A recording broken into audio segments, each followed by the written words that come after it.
Bienvenue sur notre chaîne, Capitale du monde. Lorsque nous rêvons d'explorer l'Europe, notre esprit évoque souvent des images de grandes villes. Paris, Rome, Londres. Ces destinations emblématiques sont célèbres pour une raison. Elles recèlent des siècles d'histoire dans leur vaste paysage. Pourtant, nichées au cœur de la géographie diverse du continent, il existe un autre type de capitale. Ce sont les micro-capitales. De petites villes qui sont le cœur de certaines des plus petites nations du monde. Elles offrent une magie différente, intime, concentrée, absolument unique en son caractère et son attrait. Ces petites capitales sont plus que de simples curiosités géographiques. Ce sont des musées vivants, chacune avec une histoire qui dépasse de loin sa taille physique. Imaginez une ville que vous pouvez traverser à pied en une seule après-midi. Un endroit où le chef d'État pourrait vivre à quelques pas de la place principale. Ce ne sont pas de simples versions miniatures de leurs grandes sœurs, ce sont des mondes distincts, une histoire remarquable, des circonstances politiques uniques, une culture résiliente. Leur petite échelle permet un détail incroyable et un sens de la communauté souvent perdu dans les grandes métropoles. Dans ce voyage, nous nous éloignerons des sentiers touristiques battus. Nous explorerons une facette de l'Europe que beaucoup négligent, la Cité du Vatican, Monaco, Andorre la Vieille, Saint-Marin, Vaduz. Chacune est un monde en soi, un coffre au trésor d'histoire. Préparez-vous à être captivés par les grandes histoires que ces petites capitales ont à raconter. Notre première destination est un lieu d'une immense puissance spirituelle et d'une grande signification historique, situé en plein cœur de Rome. Bienvenue à la Cité du Vatican, le plus petit État indépendant du monde. Avec un peu plus de 100 acres, c'est un territoire souverain entièrement enclavé dans la capitale italienne. Ce statut unique a été formellement établi en 1929 avec la signature du traité du Latran entre le Saint-Siège et le Royaume d'Italie. Le traité a créé un nouvel État, offrant une identité territoriale au Saint-Siège. C'est un endroit où chaque pierre semble murmurer des histoires de foi, de pouvoir et d'histoire. Le gouvernement de la Cité du Vatican est une monarchie absolue, mais très singulière. Le monarque est le pape, qui détient les pleins pouvoirs législatifs, exécutifs et judiciaires. Il est élu à vie par le collège des cardinaux lors d'un processus sacré connu sous le nom de conclave papal. Cela fait du Vatican un exemple rare de monarchie élective et non héréditaire. L'administration quotidienne est assurée par la Commission pontificale pour l'État de la Cité du Vatican. Ce système régit les musées du Vatican, le service postal et la garde suisse pontificale. Le site est considéré comme le lieu de sépulture de Saint-Pierre. Pendant plus de 1000 ans, les papes ont gouverné les États pontificaux. Ces terres ont été perdues lors de l'unification italienne au XIXe siècle. Aujourd'hui, la Cité du Vatican est un siège mondial, un lieu de pèlerinage et un État souverain. Sa petite population est principalement composée de membres du clergé et de gardes suisses. Bien qu'il soit le plus petit État en superficie et en population, son influence est mondiale. La voix du pape a un poids immense. Une micro-capitale avec un macro-impact. La vie dans la Cité du Vatican s'articule autour d'un rythme de prière, de travail et de tradition qui s'est affiné au fil des siècles. Les traditions religieuses imprègnent tous les aspects de la vie quotidienne. Le calendrier liturgique dicte les événements majeurs de l'année, Noël et Pâques.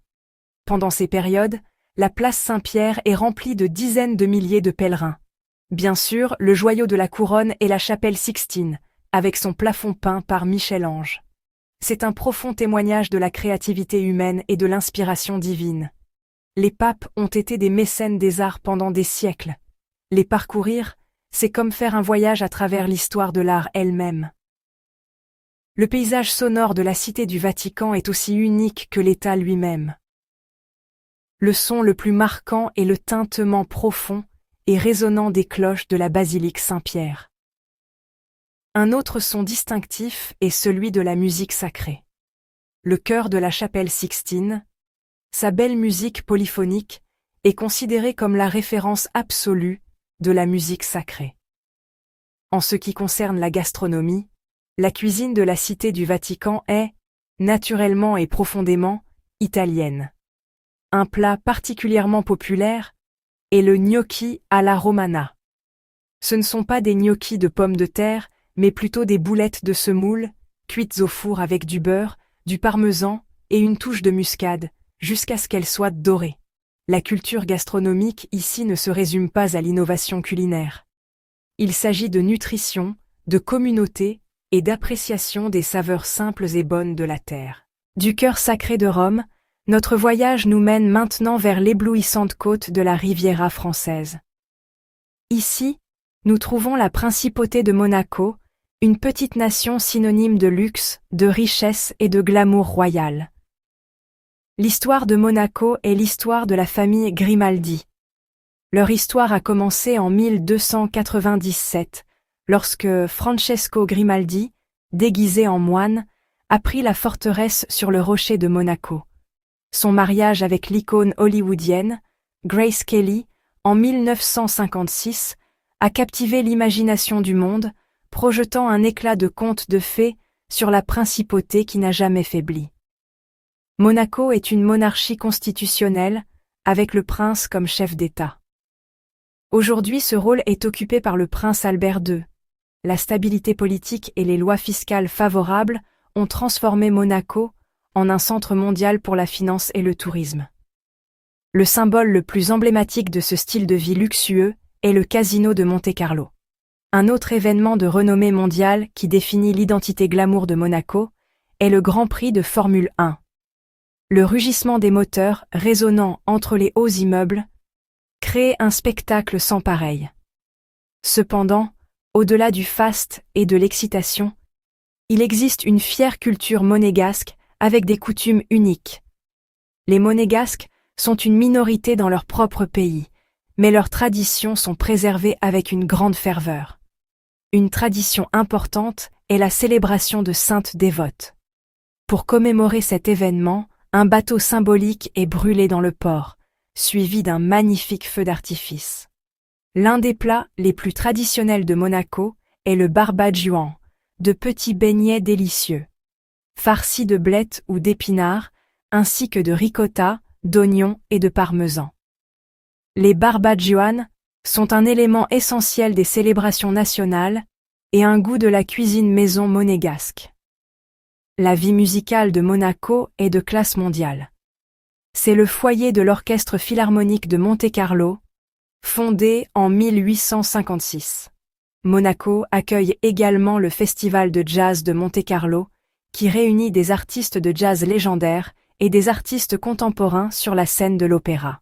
Laissant derrière nous le glamour ensoleillé de la Riviera, notre voyage nous mène maintenant vers les sommets majestueux des Pyrénées-Orientales. Ici, dans une vallée à couper le souffle, nous découvrons Andorre-la-Vieille. À une altitude de plus de 1023 mètres, elle a la particularité d'être la capitale la plus haute d'Europe. Le gouvernement d'Andorre est vraiment unique.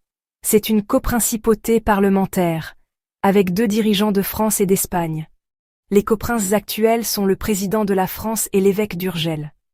Le cœur de l'histoire politique d'Andorre se trouve dans la Casa de Laval. Ce manoir historique en pierre a servi de siège au Parlement andorran. Bien que le Parlement ait déménagé dans un bâtiment moderne adjacent en 2011, la Casa de Laval reste un monument précieux à l'esprit démocratique de la nation. Le développement des stations de ski et un statut fiscal favorable ont transformé la principauté en un centre animé de tourisme et de commerce de détail. La culture d'Andorre est très catalane. La langue principale est le catalan. Le plus célèbre peut-être est la sardane. Vous pourriez voir des cercles de personnes, jeunes et moins jeunes, se tenant la main pour danser. Une autre tradition cool est les Fallas d'Andorre, un festival d'été. Pendant celui-ci, les gens portent de grandes torches enflammées, appelées fallas, en descendant la montagne. Un plat andorran par excellence est le trinxat. Il se compose de pommes de terre et de choux cuits lentement, puis écrasés et frits dans une poêle avec des morceaux de bacon. Il est souvent servi avec une tranche de pancetta séchée sur le dessus. La musique traditionnelle met en vedette l'accordéon et le violon. Ces instruments fournissent la bande sonore animée des danses folkloriques. Notre voyage nous mène maintenant au cœur de l'Italie. Nous arrivons dans la sérénissime République de Saint-Marin, perchée au sommet du mont Titano. La légende de sa fondation, l'an 301 après Jésus-Christ. Marin, un tailleur de pierre chrétien, a fui la persécution romaine. Ses derniers mots: « Je vous laisse libre des deux hommes. » Le gouvernement de Saint-Marin, 2 chefs d'État, les capitaines régents. Ils servent un mandat conjoint de 6 mois. L'une des traditions les plus visuellement impressionnantes est la cérémonie d'investiture. Un plat typique de Saint-Marin est le nidi di rondine. Pour le dessert, un incontournable est la torta Tremonti, un doux symbole de la nation elle-même. Notre destination finale nous mène à une petite principauté enclavée. Bienvenue au Liechtenstein et à sa charmante capitale, Vaduz. Dominant la ville depuis une colline rocheuse, se trouve l'emblématique château de Vaduz, la résidence officielle du prince, un symbole constant et puissant de l'identité unique de la nation. Le Staatsfeiertag est célébré le 15 août. Le prince régnant et sa famille invitent les citoyens dans les jardins de roses du château de Vaduz pour une réception, un symbole de la monarchie accessible et communautaire. Le point culminant: des feux d'artifice spectaculaires autour du château. La vallée s'illumine dans un éblouissant spectacle de couleurs. Le Käseknöpfle est le plat le plus célèbre.